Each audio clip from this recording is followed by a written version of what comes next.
Hello friends, அஸ்ஸலாமு அலைக்கும். Welcome to Ashika's kitchen. இன்றைக்கி நம்ம சேனலில் ரொம்பவே சூப்பரான டேஸ்டியான பூரி மசாலா எப்படி செய்கிறதுன்னு பார்க்கலாம். பூரி மசாலா செய்கிறதுக்கு நான் 1/4 கிலோ உருளைக்கிழங்கு எடுத்திருக்கேன். உருளைக்கிழங்கு நல்லா வாஷ் பண்ணிவிட்டு இந்த மாதிரி கட் பண்ணி குக்கரில் சேர்த்துக்கோங்க. இப்போ இதில் தேவையான அளவு உப்பு, கொஞ்சமாக தண்ணி சேர்த்துட்டு குக்கரில் 4லேருந்து 5 விசிலுக்கு வேக வச்சு எடுத்துக்கோங்க. இப்போ இந்த பூரி மசாலா தாளிக்க ஆரம்பிச்சிடலாம். ஒரு கடாயில் 2 ஸ்பூன் ஆயில் சேர்த்துக்கோங்க. ஆயில் ஹீட் ஆனதும் இதில் 1/4 ஸ்பூன் கடுகு சேர்த்துட்டு பொரிய விட்டுக்கோங்க. கடுகு நல்லா பொரிஞ்சதும் இதில் ஒரு கொத்து கருவேப்பிலை, காரத்துக்காக 2 பச்சை மிளகாய் இந்த மாதிரி கட் பண்ணி சேர்த்துருக்கேன். நீங்கள் காரம் அதிகமாக சாப்பிடுவீங்கன்னா இன்னும் கூட சேர்த்துக்கலாம்.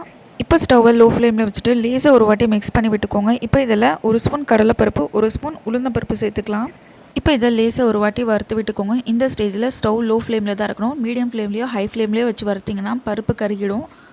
பூரி மசாலாவில் கடலைப்பருப்பு, உளுந்தம்பருப்பு சேர்க்கும்போது டேஸ்ட் ரொம்பவே சூப்பராக இருக்கும். ஸோ கண்டிப்பாக சேர்த்துக்கோங்க. இப்போ இதில் ஒரு பெரிய வெங்காயத்தை நீல வாக்கில் நல்லா மெலிசாக கட் பண்ணியிருக்கேன், சேர்த்துக்கலாம்.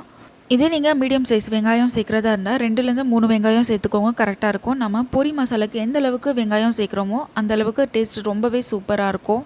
இப்போ இதை ஒரு வாட்டியை நல்லா மிக்ஸ் பண்ணி விட்டுக்கோங்க. ஸ்டவ்வை இப்போ மீடியம் ஃப்ளேமில் வச்சுட்டு 2 நிமிஷத்துக்கு வதக்கி விடுங்க. கண்ணாடி மாதிரி ஆகிற வரைக்கும் வதக்கி விட்டால் போதும்.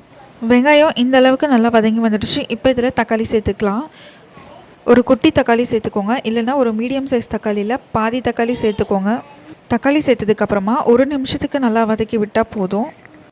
ரொம்ப மசியாக வதக்கி விடணுன்ட்டு அவசியம் இல்லை. இப்போ இதில் தேவையான அளவு உப்பு, 1/4 ஸ்பூன் மஞ்சள் தூள் சேர்த்துக்கலாம். உப்பு, மஞ்சத்தூள் சேர்த்துட்டு 1 நிமிஷத்துக்கு நல்லா வதக்கி விட்டுக்கோங்க. சப்போஸ் நீங்கள் மசாலா தோசைக்கு உருளைக்கிழங்கு செய்கிறதா இருந்தால் இந்த ஸ்டேஜில் வேக வச்சு மசிச்ச உருளைக்கிழங்கு சேர்த்துக்கோங்க. உருளைக்கிழங்கு சேர்த்துட்டு கொத்தமல்லி தூவி 2 நிமிஷத்துக்கு நல்லா வதக்கி விட்டிங்கன்னா மசாலா தோசைக்கான உருளைக்கிழங்கு ரெடி ஆகிடும். இல்லை நீங்கள் பூரிக்கு செய்கிறதா இருந்தால் இதில் 200 ml தண்ணி சேர்த்துக்கோங்க. மெஷர்மெண்ட்டில் பார்த்தீங்கன்னா ஒரு பெரிய டம்ளர் அளவுக்கு இருக்கும். தண்ணி சேர்த்துட்டு ஒரு மூடி போட்டு மீடியம் ஃப்ளேமில் 5 நிமிஷத்துக்கு நல்லா கொதிக்க விடுங்க. தண்ணி நல்லா கொதிச்சதும் இதில் நம்ம வேக வச்சு மசிச்ச உருளைக்கிழங்கு சேர்த்துக்கலாம். உருளைக்கிழங்கு நல்லா மசிச்சு சேர்த்துக்கணும். உருளைக்கிழங்கு நல்லா மசிச்சு சேர்க்கும்போது நல்ல ஒரு திக்கான பூரி மசாலா கிடைக்கும். சில பேர் பூரி மசாலா நல்லா திக்காக வரணுன்றதுக்காக உடச்ச கடலை அரைச்சி சேர்ப்பாங்க. ஆனால் நம்ம உருளைக்கிழங்கு நல்லா மசிச்சு சேர்க்கும் போதே பூரி மசாலா நல்லா திக்காக வரும். உருளைக்கிழங்கு சேர்த்துட்டு ஒரு வாட்டி நல்லா மிக்ஸ் பண்ணி விட்டுக்கோங்க. இப்போ ஒரு மூடி போட்டு லோ டு மீடியம் ஃப்ளேமில் 5 நிமிஷத்துக்கு அப்படியே விட்டுருங்க. 5 நிமிஷம் கழித்து ஓப்பன் பண்ணி பார்த்தீங்கன்னா நம்ம தாளித்த மசாலாவோட உருளைக்கிழங்கு நல்லா மிக்ஸ் ஆகி நல்ல ஒரு திக் கன்சிஸ்டன்சியில் வரும். அதே நேரத்தில் பூரி மசாலா ஹோட்டல் ஸ்டைலில் ரொம்பவே டேஸ்ட்டாக வரும். கண்டிப்பாக இந்த மெத்தடை ட்ரை பண்ணி பாருங்கள். ஃபைனலாக இதில் கொத்தமல்லி தூவி ஒரு வாட்டி நல்லா மிக்ஸ் பண்ணி விட்டுட்டு கேஸ் ஸ்விட்ச் ஆஃப் பண்ணிடுங்க. அவ்வளோதான், பூரி மசாலா ரொம்பவே சூப்பராக ரெடி ஆகிடுச்சு. இப்போ இதை சர்வ் பண்ணிக்கலாம். இந்த ஹோட்டல் ஸ்டைல் பூரி மசாலா பூரி, சப்பாத்தி கூடலாம் வச்சு சாப்பிடும்போது ரொம்பவே டேஸ்ட்டாக இருக்கும். நான் இன்றைக்கி வீட்லேயே அரைச்ச கோதுமை மாவில் பூரி பண்ணியிருக்கேன். ரொம்ப டேஸ்ட்டாக வந்துச்சு. கண்டிப்பாக நீங்களும் இதே மெத்தடை ஃபாலோ பண்ணி செஞ்சு பார்த்துட்டு கமெண்ட்ஸில் எப்படி வந்துச்சுன்னு சொல்லுங்கள்.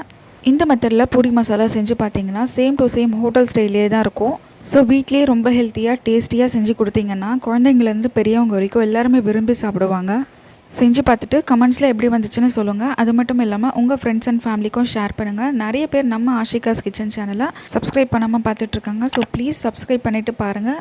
சப்ஸ்கிரைப் பண்ணிவிட்டு பக்கத்தில் இருக்க பெல் பட்டனையும் கிளிக் பண்ணிக்கோங்க. அப்போ தான் நான் போடுற வீடியோஸ் உங்களுக்கு நோட்டிஃபிகேஷனாக வரும்.